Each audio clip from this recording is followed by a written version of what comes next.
तो आप रूपा देवी हैं? जी। आप कितना पढ़ी हैं? बीए। और आपके पति?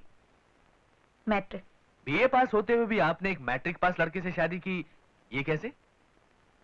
ये शादी मैंने नहीं की, मेरे पिता ने करवाई थी। इसका मतलब आपकी शादी में कोई दिलचस्पी नहीं थी, कोई मर्जी नहीं थी? Objection your honour. शादी में दिलचस्पी लिए बिना ही ये एक बच्चे की मां कैसे बन गई? योर ऑनर, इस तरह मेरे और मेरे गवाह के बीच में टांग अड़ाना कानूनन जुर्म है। You may proceed. आखिरी बार अपनी बच्ची को कब मिली थी? उसके स्कूल में।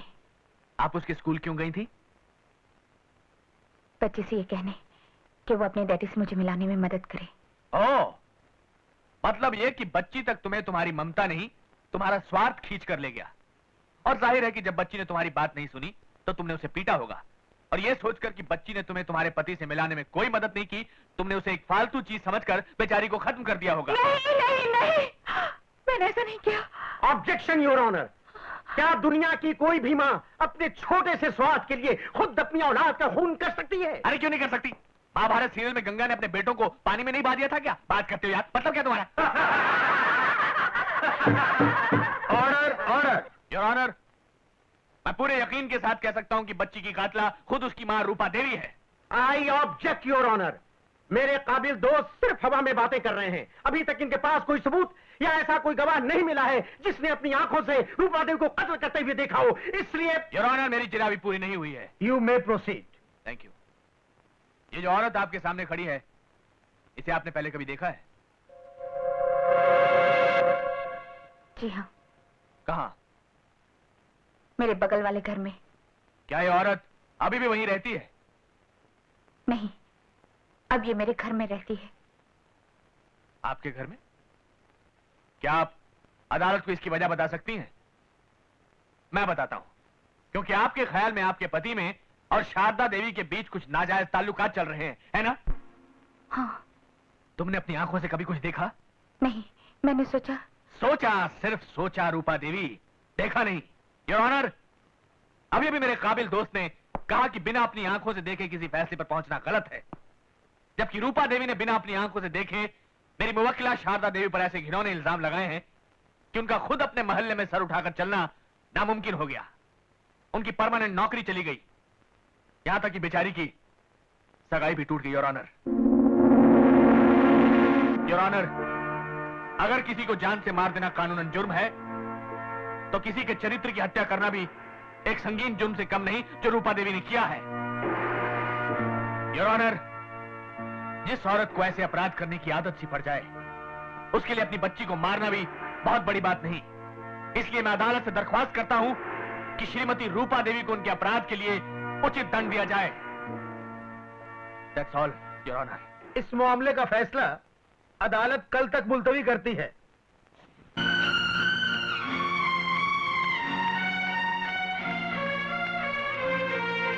आओ आओ रूपा रानी, वो आए गुलशन के घर। कभी हम तुमको, कभी अपने आप को देखते हैं। गुलशन, मेरी बच्ची कहाँ है? बच्ची यहीं कहीं खेल रही होगी। तुमने कहा था कि तुम्हारी तरकीब से मेरे पति उस औरत को बाहर करके मुझे घर ले जाएंगे, इसलिए मैंने तुम्हें अपनी बेटी का अपहरण करने दिया। लेकिन अदालत में पांसा पलट चुका है, उल्टा इल्जाम मुझे पर लगाया जा रहा है। इससे पहले कि इस झूठे खेल के कारण मुझे हथकड़ियां लगे, मुझे मेरी बच्ची वापस कर दो गुलशन, मेरी बच्ची वापस कर दो। घबराओ मत रूपा। अरे कहीं ऐसा भी हुआ है कि गवाही मुजरिम बन जाए? देखो, तुम मुझ पे भरोसा रखो। जिस औरत ने मुझसे मेरी नौकरी छीनी है, जिस दिन मैं उससे बदला ले लूंगा, तुम्हें तुम्हारी बच्ची वापस कर दूंगा। तुम बिल्कुल फिक्र मत करो, तुम जाओ। हैं? बिल्कुल चिंता मत करो। शाबाश, हैं? जाओ जाओ। अरे हैव फेथ इन मी, सब ठीक हो जाएगा। तुम्हारी बच्ची तुम्हें मिल जाएगी। अरे तुम्हारी बच्ची क्या, तुम्हारा हस्बैंड भी वापस आ जाएगा। शाबाश, गो। अपन को एक बात समझ नहीं आया गुल्लू। रूपा को बोला उसका बच्ची वापस हो जाएगा, उसका मतलब क्या? मेरा नाम क्या है? गुलशन। हाँ, तो मैं जो भी करता हूँ जरा हट के करता हूँ। अच्छा बच्चू, तो ये बात है। तो अब तेरे साथ भी जो कुछ होगा ना, जरा हट के होगा, क्योंकि हम किसी से कम नहीं, समझा ने? हाँ।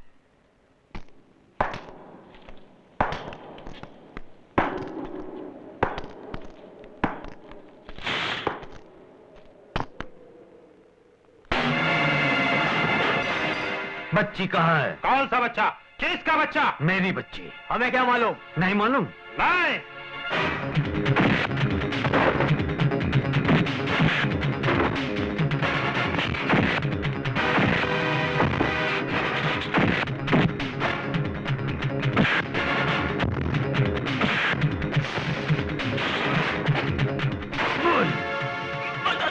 बता दो।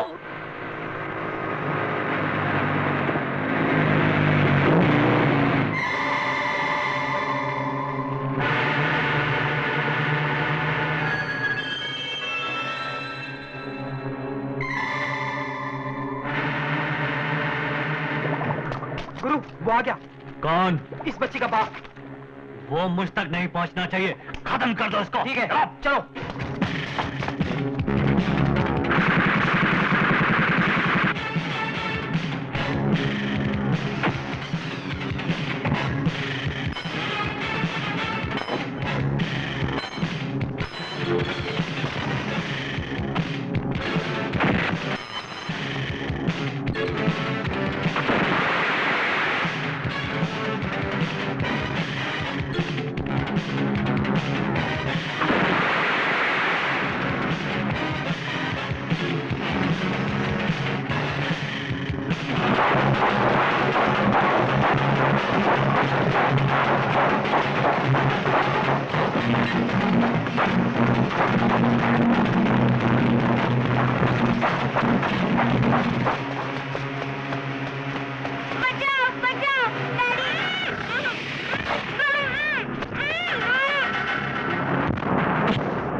रुक जाइए योर ऑनर।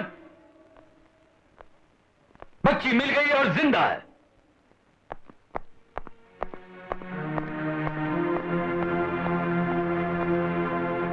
यही है वो शख्स जो मेरी बच्ची की जिंदगी से खेल रहा था, इसीलिए इसे किडनैप किया था।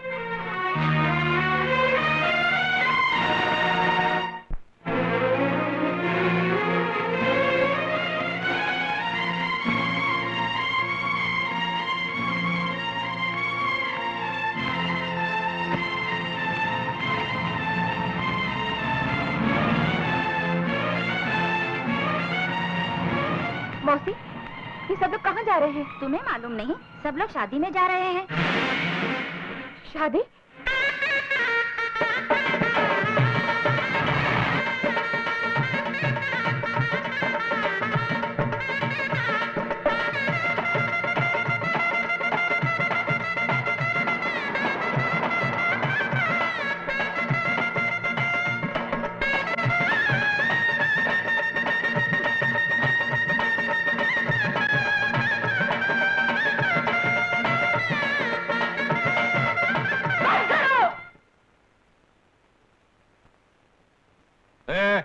मेरे कहने पर तुम यहाँ आए, मैंने तुमको पैसे दिए, इन मैडम के कहने पर बंद कर रहे हो? ये कानूनन जुर्म है। चलो शुरू करो।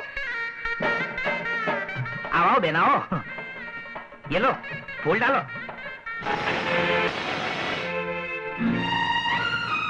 वाह बेटी, ये बड़ा अच्छा शगुन है। ये फूल भगवान ने अपने हाथों से तुम पर बरसाए हैं। जाओ अपना काम करो। पिताजी, आपकी आंखों के सामने आपकी बेटी का संसार लूट रहा है, आप उसे रोकने के बजाय बढ़ावा दे रहे हैं। खड़े खड़े क्या देख रहे हो? काम वाम करो ना जाकर। हाँ, मैं तो जाता हूँ, मेरे को तो दूसरा भी बहुत काम है। जैसी करणी वैसी भरणी। जो जैसा बोएगा वैसी ही फसल काटेगा। पिताजी,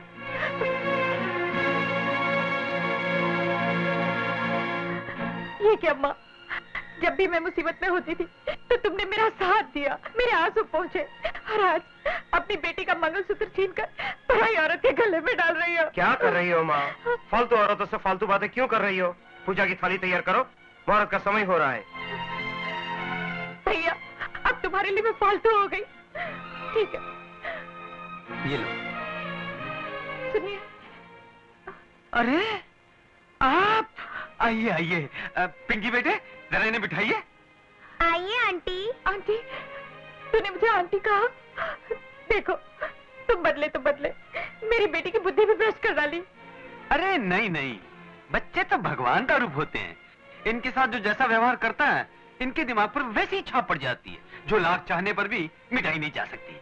अब आ ही गई हो तो शांति से बैठो, अपना आशीर्वाद दो। शादी के बाद मुंह मीठा करके खुशी खुशी घर जाओ। नहीं, तुम्हें छोड़कर अब मैं कहीं नहीं जाऊंगी, तुम्हारे साथ ही रहूंगी। साथ रहोगी नहीं, साथ रहती थी, और अब वो भी एक भूली हुई कहानी हो चुकी है। इसके अलावा कोई और मदद चाहिए तो बोलो।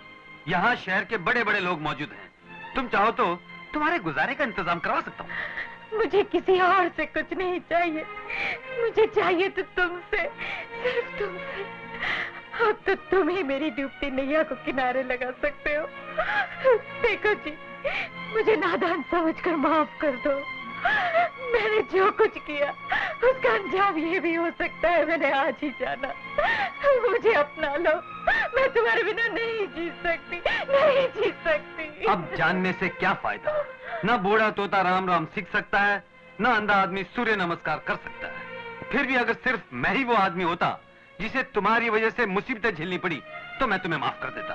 अपने लिए ना सही, अपनी बेटी के लिए तुम्हें दोबारा अपना लेता। लेकिन जिसने तुम्हारी वजह से अपना वर्तमान, अपना भविष्य सब कुछ खो दिया, यहाँ तक के मुलजिम बनकर कटघरे में खड़ा होना पड़ा, वो तुम्हें कैसे माफ कर सकती है?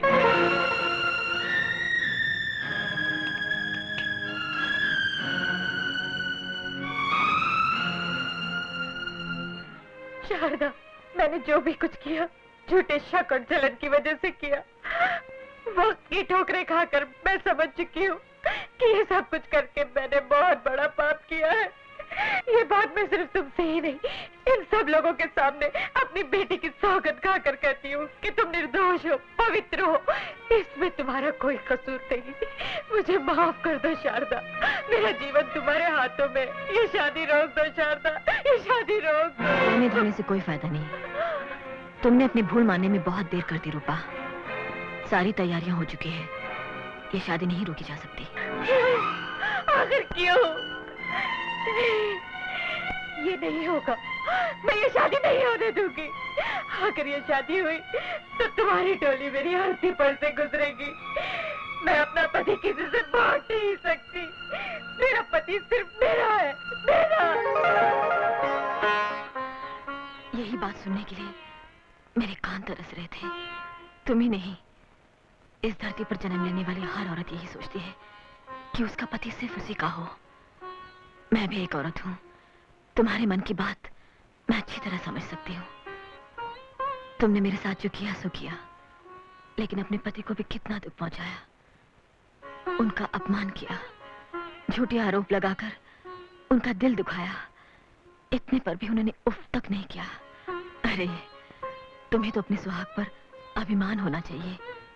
तुम्हारे पति ने तुम्हारे अलावा और किसी लड़के के बारे में सपने में भी नहीं सोचा। रूपा, याद रखना, मैंने कभी नहीं चाहा कि तुम्हारा मंगलसूत्र छीनकर मैं अपने गले में डाल लूं। पति तो सभी को मिल सकता है, लेकिन अच्छा इंसान किसी किसी को मिलता है। सुनो, ये विवाह मेरा और प्रकाश का नहीं है। पिंकी के खो जाने पर मैंने मन्नत मांगी थी कि अगर बच्ची सही सलामत मिल जाए तो मैं कृष्ण तुलसी विवाह रचाऊंगी, और भगवान ने मेरी सुन ली। वो देखो।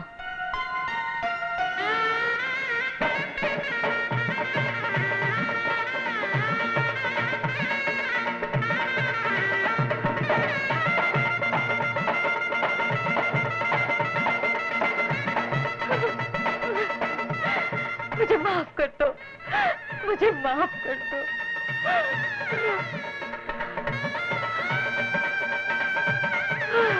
मम्मी!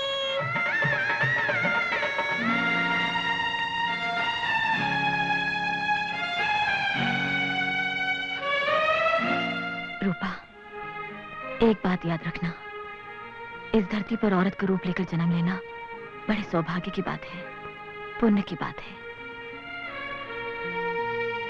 पति के जीवन में कभी तूफान बनकर मत गुजरना, हमेशा ठंडी हवा का झोंका बनकर रहना।